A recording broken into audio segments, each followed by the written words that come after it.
नमस्कार, श्री स्वामी समर्थ. आज मी बनवणार आहे साबुदाण्याची खिचडी. त्यासाठी मी सकाळी साबुदाणा भिजत घातला होता. 4-5 तास साबुदाणा भिजला आहे. आता मी शेंगदाणे भाजायला ठेवले. तुम्ही पाहिल्याप्रमाणे मी एक बटाटा कट करून घेणार आहे त्यात टाकण्यासाठी. तुम्हाला आवडत असेल तर तुम्ही बटाटा शिजवूनसुद्धा घालू शकता, पण मी कच्चाच बटाटा टाकते त्याच्यामध्ये.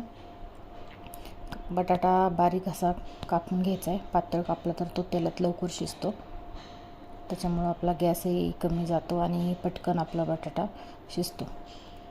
तुम्ही तुमच्या आवडीनुसार बटाटा जाड पातळ कसा पाहिजे तसा कट करू शकता. आता मी घेतलेत 5-6 मिरच्यांचे तुकडे. त्यात मी ॲड केलेत आपले थोडेसे भाजलेले शेंगदाणे. ते आपण मिक्सरला फिरवून घेऊया. मिक्सरमधून बारीक केल्यानंतर ते काहीसं वाटण आपलं असं दिसते.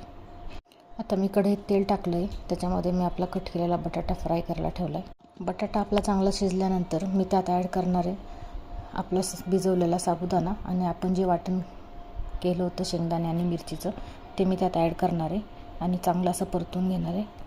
व्यवस्थित असं हे सगळं आपण मिक्स करून घेऊ. त्याच्यानंतर त्याला थोडं आपण वाफेवर शिजू देऊया. 5 ते 10 मिनटं त्याला आपण परतून घेतलं आणि शिजू दिल्यावरती आपण त्यात थोडंसं मीठ ॲड करणार आहे. मीठ ॲड केल्यानंतर आपण त्याला व्यवस्थित असं परतून घेऊ. त्याला अजून एक 5 मिनटं आपण तसंच ठेवूया.